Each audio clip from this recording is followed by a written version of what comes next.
Okay, kids, boys and girls, here's the update on the 1969 rust out TR6. Well, this has been quite a surprise. I have had one revelation after another working on this thing. I took the engine and the transmission out of it. My goodness gracious.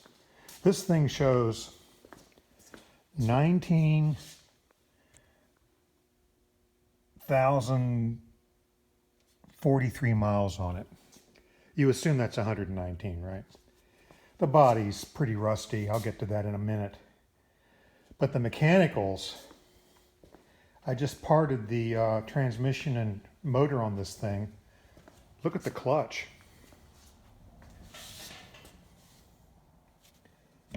Clutch disc.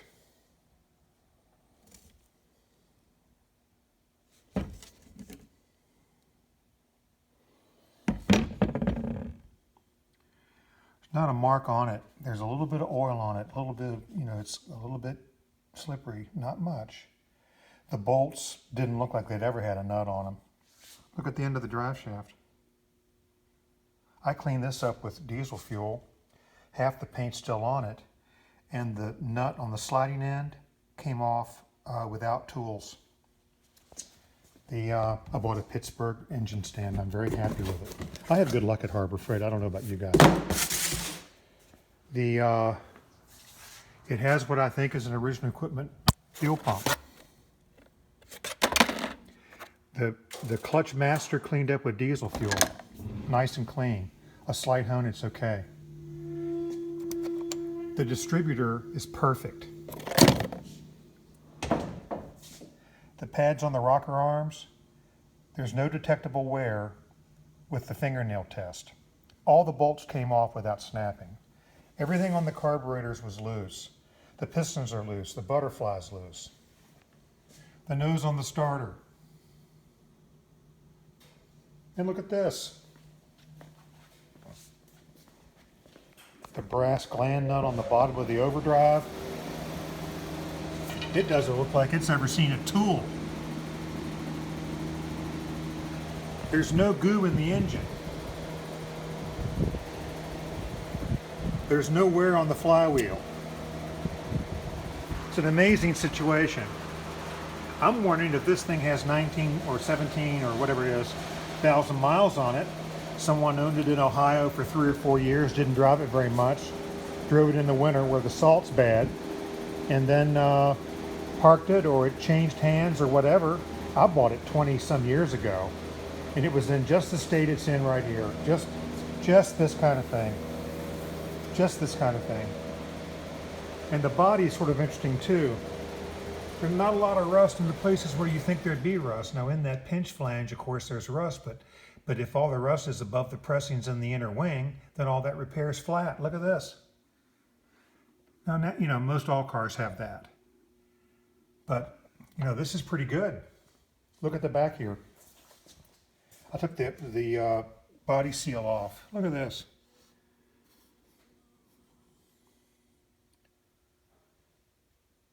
Now, it needs floors. It's got rut in this corner. It's got rut in the front corner. Floors are easy. You can knit this back together pretty easily here. The trunk needs a floor. It's perforated in 3 or 4 places. The corrosion is up the side, so you need a left and a right too. So a fair amount of work here, but and also the rear valance, the corners have got rot. And if you take that rear valance off, you've got 20 times the rot you can see. So you put a rear valance, a trunk left, center, and right on this, and 2 floors, you've got 75% of the rust in 2 weekends, cured. Now the rest of this is easy. There's nothing to this. All the body panels fit well. It's a nice looking car. Body fits pretty good. This is as tight a front door as I've ever seen. The windshield's all right, except it's got one crack right in the middle of the driver. Top cap's never been off of it. The rear sail panel hasn't been sat on. No rust in the rear of the boot lid. I mean, it goes on and on. The hood doesn't have any Bondo in it. Now, it's got corrosion. The frame is dripping in oil. There's some rot in the rear outrigger. That's easy to fix. The radiator is good and the fan's not broken. The front cross member came out without any issue. I know I used a dead blow hammer, but it came right out. Didn't break a bolt, didn't break a single bolt. I cut through the exhaust thinking it would be shot, and it's good all the way back. I'll re-weld it. So I'm thinking, now I don't have the head off. I haven't taken the sump off, so I'm guessing. But there might not be much wrong with this engine. It's still got compression. And judging from the valve tree, you know, rocker arms, if you've got a bad cam, or if you've got a worn rocker shaft, you'll see a lot of weird wear in the pads on the rocker arms. These are all identical and all even. Even the adjusters look good. So, I'm 67 years old. I've done a dozen of these cars if I've done one in my lifetime. This is probably the weirdest situation I've ever come across. This car looked like it was going to be the worst car that I had ever worked on. It was rusty. Until I got the interior out, it was just awful on the inside. But once I got the interior out, got the engine out and took a really good look at it, this is actually a nice car. Now, the rust repair, it's going to be several $1,000s in panels, and it's going to be 40 to 80 hours worth of work to get it back. And that's before all the sandblasting and all the rest of it. You know, a body job is about 400 hours. Well, at least for me. But, you know, 40 hours to 80 hours will have this thing saved. The bumpers are good even. Now, I had to take the drive shaft out. The rear drums were rotted onto the brake shoes. That took an hour to get that freed up. I took all that out of the back, put the hubs back in and the drums so she'll roll, and I hooked the steering rack back up so she'll steer. So, anyway, this is where it is, my friends. I mean, everything looks great on this. I was going to send this to Sam in mid-Ohio to have him rebuild it, you know, because I thought it would need cam bearings and all that stuff, but it might not. So I'm going to take the head off, take the sump off. I can't discern any thrust problems with it. It doesn't seem to have a lot of crankshaft thrust clearance. I can't seem to detect any. So I'll get the sump off and take a look at it. I'll measure the bores and all that, see what size pistons are in it. But I'd be very surprised if this thing is in bad shape. Now, I suppose it could have been rebuilt. I mean, I suppose this looks like an original equipment clutch, 1969. I think a replacement clutch would have happened in the early to mid 70s. It would have been a Unipart or a Bapgeon or something like that. You know, I'm thinking, but there's not much wear on it.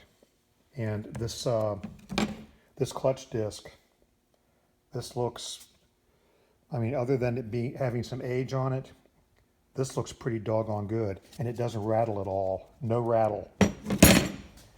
Now this has got a little bit of corrosion on the inside because it sat, but it doesn't show any check marks, and it doesn't show, now this is rust discoloration, but there's no wear to speak of. So very, very interesting situation here. No rattle. It's tight. That's probably a good clutch. Look at the end of the drive shaft. Even the U-joints are good. A lot of this cleaned out. You know, I clean stuff up with diesel fuel to get the worst of the grease off of it. It's got a lot of its original paint still on it. So I don't know, ladies and gentlemen, boys and girls. I might, after all these years and all these triumphs, have had a break for once.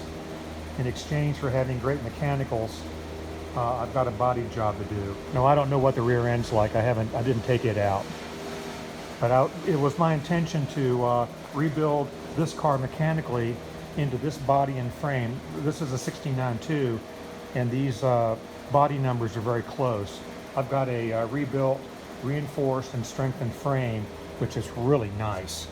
So this is all ready to go. This is 100% rebuilt. The body tub is in as close to new condition as I can get it. This is a sound deadener called Silus. I like it a lot. But I strive to have a like new body shell, and I go all out. I don't keep track of what I spend on this stuff because I'm sure it's outrageous. But when I get through with the body shell, it's as close to new as it can possibly be. This has a new valance on it in the rear. When I get it all finished, I'm going to put a nice set of wire wheels. I got a set of wire wheels from Hendrix in Greensboro. Here they are. I thought that it would be kind of pricey, but it wasn't. I think the whole thing was about $2,400. That included a conversion kit from Moss. This has got a standard size tire on it, so the car will look normal and it will drive normal. I don't like the big fat tire stuff. They're too sticky, and frankly, you can't drive it in the manner in which you remember when you were 40 years younger, or well, 40. In my case,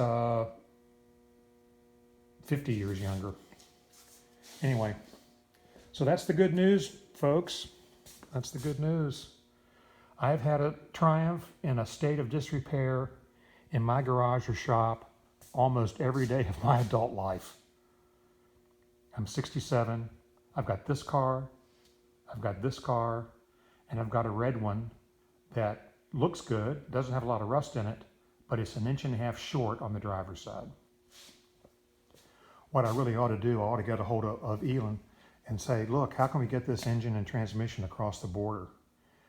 And have you freshen it up on the Rusty Beauties channel. That would be nice, wouldn't it? I have the suspicion, looking from the hardware, no tool marks, no hammer marks on the U-joint yokes. All this evidence tells me that this stuff hasn't been messed with. This might in fact be a 17,000 mile engine, transmission, and whatnot. I mean, the radiator fan is not chewed.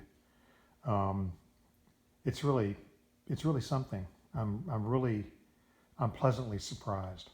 Pleasantly surprised. This has got its original hubcap wheels on it too.